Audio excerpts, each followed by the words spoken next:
వల్ల మీరు అనవసరంగా అవమానాల పాలయ్యారు. నా కోసం మీరు ఆ ఇంటికి వెళ్ళి నందు వల్ల మాటలు పడ్డారు. అతను చేసిన తప్పుకి నేను క్షమాపణ అడుగుతున్నాను. నన్ను క్షమించండి మావయ్య. నువ్వు మాకు క్షమాపణ చెప్పడం కాదమ్మా, నేనే నీకు క్షమాపణ చెప్పాలి. అదేంటి మావయ్య? అవునమ్మా, ఒక కన్న తండ్రి కూతురికి పెళ్లి చేసేటప్పుడు ముందు వెనుక ఆలోచిస్తాడు. 10 తరాలు చూసి గాని పెళ్లి చెయ్యడు. అలాంటిది నేను వెనక ముందు ఆలోచించకుండా, అతని గురించి పూర్తిగా తెలుసుకోకుండా నేనే మీకు పెళ్లి చేశాను.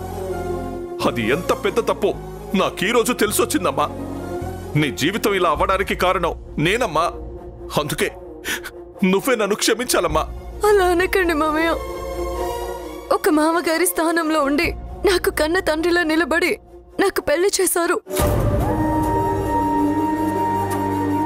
అంటే మీదెంత గొప్ప మనసో నాకు తెలుసు. మీరు చేసింది తప్పు కాదు. నందు కూడా ఏ తప్పు చేయలేదు. అతను ఎవరో ఇన్ఫ్లుయెన్స్ చేశారు.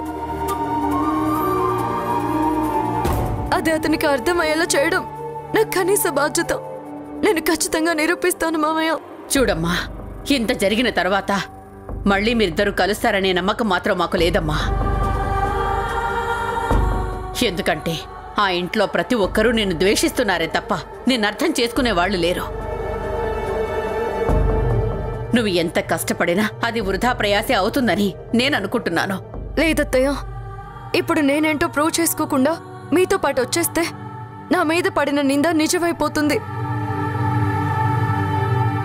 ఆ కళంకం జీవితాంతం నా మీదే ఉంటుంది. ఒకవేళ నేను పోయినా రేపొద్దున అదే నింద నా పిల్లల మీద కూడా పడుతుంది. ఇది నన్ను నేను నిరూపించుకోవడానికి కాదు, మా వెనకాల ఉండి ఇదంతా చేస్తున్న వాళ్ళని బయటికి లాగడం కోసమైనా సరే నేను నా ప్రయత్నం చేయాలి. ఇందులో నేను సక్సెస్ అవుతానని నాకు నమ్మకం ఉంది. నన్ను ఆశీర్వదించండి. పెళ్లి చేసి బయటికి పంపించేసిన ఒక కోడలు గురించి మాజీ అత్తగారు మావగారు ఇంతలా ప్రేమ చూపిస్తున్నారంటే మేఘన అంత మంచి మనిషా? అంటే ఒకవేళ వాళ్ళు అన్నట్టుగానే మేఘన అమాయకురాలా? నేనేమన్నా అపార్థం చేసుకున్నానా?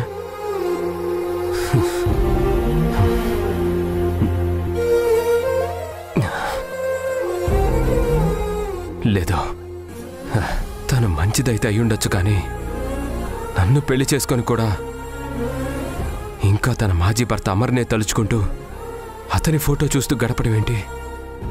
అది తప్పు కదా.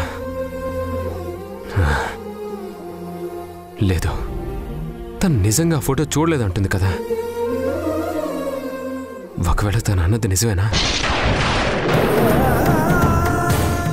నేనే ఆవేశంలో తనను అపార్థం చేసుకున్నానా? మేఘన అలాంటి మనిషి కాదే. ఉన్నట్టుండి ఇలా ఎలా మారింది? మేఘన అనుకున్నట్టుగానే వెనకెవరన్నా ఉండి ఇదంతా చేస్తున్నారా? నన్ను మేఘనని విడదీయాలన్న ఆలోచన అసలు ఎవరికుంది? ఎవరికి అవసరం ఉంది? ఆ సత్యమూర్తి గారైనా తన పిల్లల గురించి తన మనవళ్ళ గురించి అడగాలి గాని మేఘన గురించి అడగడం ఏంటి? మేఘనకు అంత సపోర్ట్ చేయడం ఏంటి? కన్న కూతురికి చేసినట్టు దగ్గరుండి పెళ్లి చేశారు. ఈరోజు కన్న కూతురి కోసం ఒక తండ్రి పోరాడుతున్నట్టే పోరాడుతున్నారు. కోడల కోసం ఒక మామగారు ఒక అత్తగారు ఇంత తాపత్రయపడతారా? నో నో, ఎక్కడో తప్పు జరుగుతుంది. నేనేమన్నా వాళ్ళ విషయంలో అవమానించి తప్పు చేశానా?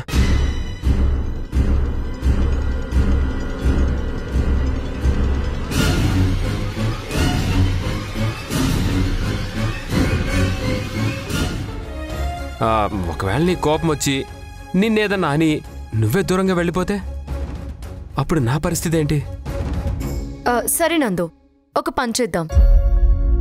నేను నిన్ను తిట్టినా నువ్వు నన్ను తిట్టినా మనిద్దరం ఒకరినొకరం ఎన్ని అనుకున్నా సరే మనిద్దరం కలిసి 1 గంట టైం తీసుకుందాం. ఎవరు ఎవరిని తిట్టినా 1 గంటలోపు ఆ ఆవేశం చల్లబడుతుంది. వెంటనే నువ్వు నా దగ్గరికి వచ్చేసి నాకు సారీ చెప్పు. ఒకవేళ నేనే తప్పు చేస్తే నేనే నీ దగ్గరికి వచ్చి సారీ చెప్తాను. ఆ గంట తర్వాత మళ్ళీ మనమిద్దరం పాతవన్నీ మర్చిపోయి హ్యాపీగా కలిసి ఉండిపోదాం. అప్పుడు ఒకరినొకరం వదిలిపెట్టి వెళ్ళిపోయే పరిస్థితి రాదు కదా. ఒకవేళ అలాంటి పరిస్థితి వచ్చినా ఈ గంట లోపల మనం చిన్న సర్దుబాటు చేసుకోవచ్చు. ఏమంటావ్? Good idea.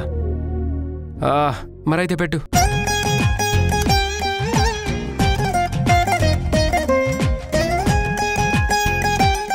నాకు కావాల్సింది ముద్ద కాదు.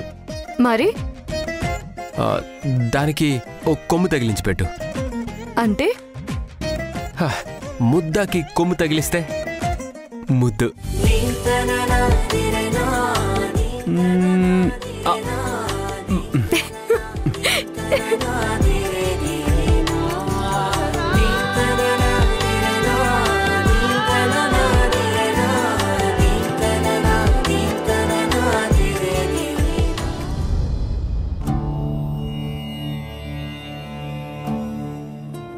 అమ్మని ఇబ్బంది పెట్టకూడదు, సరేనా? వెళ్ళి పడుకోండి. నాకు తెలుసు గురు, అమ్మ నందుని తలుచుకొని బాధపడుతుంది. ఏమన్నావు? నందునా? నందు ఏంటి?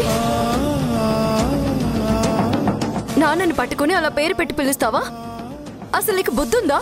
తను మనకు నాన్న కాదని బామ్మ చెప్పింది కదా.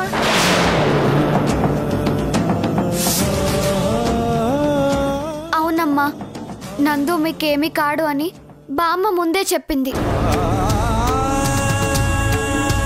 ఆవిడ ముసలావిడ. ఆవిడ పెద్దతనంతో తెలిసి తెలియక మాట్లాడుతుంటే అవన్నీ పట్టించుకుంటారా? నిజంగానే స్పైడర్ మ్యాన్ కి మేమంటే ఇష్టం లేదు గురు. మేమంటే అంత నిజంగా ప్రేమ ఉంటే అమ్మని అలా చెయ్యని తప్పుకి బయటికి గెంటేస్తాడా? నిజంగా తను మాకు నాన్న అయితే బామ్మ అన్నం పెట్టకుండా బయటికి పంపిస్తుంటే వెంటనే తను వచ్చి పిల్లలకి ఎందుకు అన్నం పెట్టవని అడిగేవాడు కదా. నిజంగా నాన్న అయితే మా మీద అంత కోపం చూపిస్తాడా గురు?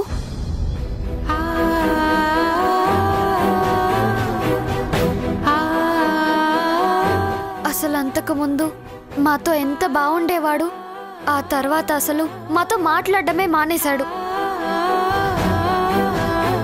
నాతో అంతకు ముందు క్రికెట్ ఆడేవాడు, ఇప్పుడు నేను పిలిచినా గానీ క్రికెట్ ఆడడం లేదు. నిజంగా మా డాడీ అయితే అలా చేస్తాడా? అమ్మా, నీతో నవ్వుతూ మాట్లాడిన రోజు మమ్మల్ని కూడా చాలా ప్రేమగా చూసుకునేవాడు. ఎప్పుడైతే నీతో పోట్లాడడం మొదలు పెట్టాడో మమ్మల్ని కూడా దూరం పెట్టడం మొదలు పెట్టాడు. నువ్వు కావాలి అంటే మేం కావాలి, నువ్వు వద్దంటే మేం కూడా వద్దు, అంతే కదమ్మా? తప్పమ్మా, ఎప్పుడూ అలా అనకూడదు. కోపం వచ్చి మనల్ని బయటికి పంపించినంత మాత్రాన నాన్నకి మన మీద ప్రేమ లేనట్టు కాదు. నాన్ననెప్పుడు తప్పు పట్టకూడదు, సరేనా?